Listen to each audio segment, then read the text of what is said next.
Welcome back to Pathfinders, the hiking podcast where we explore the intersection of fitness, nature, and adventure. I'm your host, Brian Hudson, and today we are diving into some essential tips for tackling the summer heat while hiking. I'm thrilled to be joined today by a seasoned hiker and outdoor safety advocate, Susan Wilson, who has a wealth of experience in navigating trails under the sun. Welcome, Susan. It's great to have you here to discuss how to enjoy our hikes safely under the summer sun. Thanks so much for having me, Brian. I'm really excited to dig into this topic because it's pertinent for both new hikers and seasoned trekkers. The summer months present a unique set of challenges, but with a little preparation, they can also offer some of the most unforgettable hiking experiences. Absolutely, Susan. Let's kick off with something crucial: the timing of your hike. Timing can make or break your hiking experience in the summer.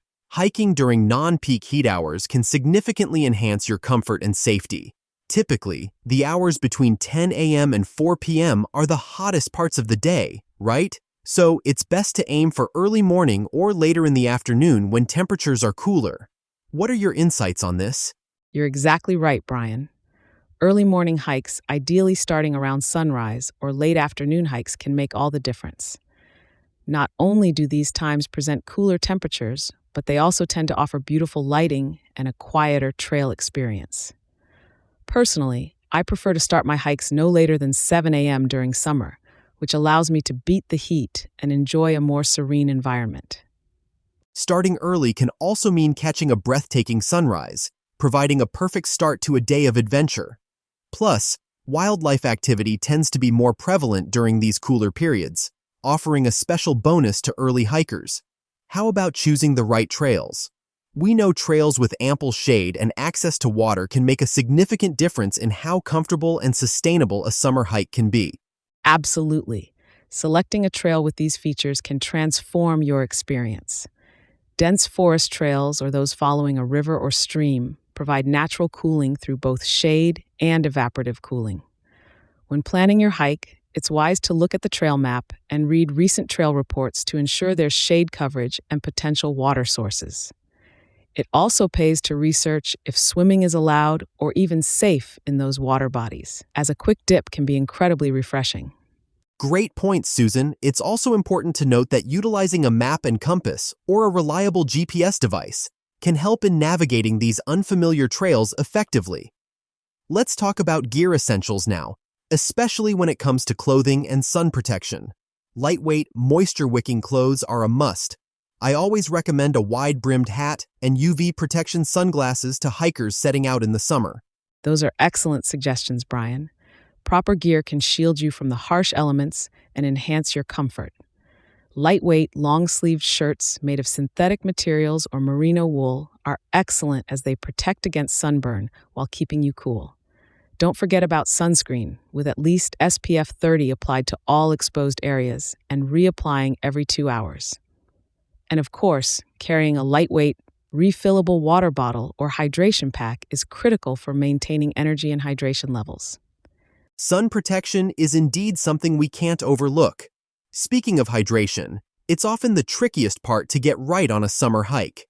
Effective hydration starts even before you hit the trail. Drinking water the evening before and then continuously throughout your hike is key. What are some strategies you find effective in staying well hydrated, especially in demanding conditions? One of the most useful strategies is indeed pre-hydrating. Start the day with at least 2 glasses of water. During your hike, make it a habit to take small sips every 15 to 20 minutes, rather than waiting until you're thirsty. Electrolyte tablets or drinks can also be beneficial, especially on longer trails where you're sweating profusely. As you wrap up your hike, continue with your fluid intake to aid recovery and rehydrate your body. Monitoring the color of your urine is an effective way to gauge hydration levels. A pale yellow color usually indicates proper hydration. Excellent advice on hydration, Susan. It can sometimes be a balancing act figuring out just how much water to carry, so planning according to the trail length and weather conditions is crucial. Now, we also need to discuss the potentially dangerous heat-related illnesses.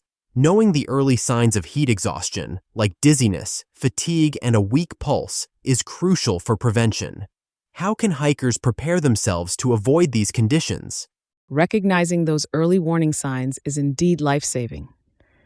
It's important to listen to your body, and at the slightest indication of heat exhaustion, find a cool spot to rest, hydrate, and lower your body temperature. Planning also involves setting a slower pace than you might in cooler weather and taking frequent breaks in the shade. Acclimatization can also help. Try getting some exposure to the heat in the days leading up to a major hike to allow your body to adapt. Heat can sneak up on you, so being vigilant about how you feel can prevent severe conditions. Let's pivot a bit to what's in your pack. Snacking smartly is a big part of keeping energy up. Trail mix, dried fruits, and nuts are favorites, but not all snacks are suitable for summer hikes. Which snacks would you recommend to ensure they don't melt in the heat? That's a wonderful point, Brian. When it comes to non-melting trail snacks, I recommend beef jerky or vegan jerky, granola or energy bars that don't have chocolate, rice cakes, nuts, seeds, and dried fruit. These snacks are high in energy and nutrients, easy to pack, and withstand the heat well. I'm with you on that. Packing snacks that are resilient to heat while providing the needed nutrition is essential for sustained energy. Also, let's discuss how hikers can adapt their pace and expectations. Summer hikes might not be about beating personal bests, but enjoying a rejuvenating connection with nature. How do you usually adjust your approach when hiking in the heat? That's a great perspective, Brian. On a hot weather hike, I like to adjust my mindset and lower my pace. It's a setting for enjoyment and mindfulness rather than speed. Focusing on steady, rhythmic breathing and appreciating the environment allows me to pace myself better. Also, being ready to turn back or alter the route as conditions demand is key. It's about flexibility and making sure the hike enhances rather than detracts from health and happiness. It's so important to keep that perspective of exploration and relaxation rather than a competitive goal. Another modern concern that can affect hikes is the prevalence of wildfire smoke, especially in some states. What measures can hikers take to stay safe in such conditions? Wildfire smoke is indeed a contemporary challenge for outdoor enthusiasts. Checking air quality indexes before going out is crucial. If the air quality is poor, it's best to reschedule. Having a plan B that's in a smoke-free area is always wise. Wearing an N95 mask can also help during moderate air quality issues, though it's not ideal to hike in when the air is heavily polluted. Being responsive to environmental changes like wildfire smoke ensures your outings remain safe. Susan, I've greatly appreciated all the insights you've shared today. Before we conclude, do you have any last encouragement for our listeners? Yes, definitely. I'd say remember that your body sends you messages. Listen closely and adapt accordingly. Every hike is different, even when you're on familiar trails, so stay responsive. Hiking can be a beautiful experience at any time of year if we respect the elements and prepare adequately. Such a wonderful message to end on. Thanks again for joining us, Susan. In today's episode, we've covered smart strategies to navigate summer hiking, from optimal timing to choosing the right trails and staying hydrated. We also delved into gear recommendations, snack ideas, and adapting to extreme conditions. I hope all our listeners feel more equipped to safely enjoy their hikes this summer. Remember, every adventure is an opportunity to connect with nature and nurture your fitness. Until next time on Pathfinders, keep exploring, stay safe, and enjoy every step of your journey. Thanks for tuning in.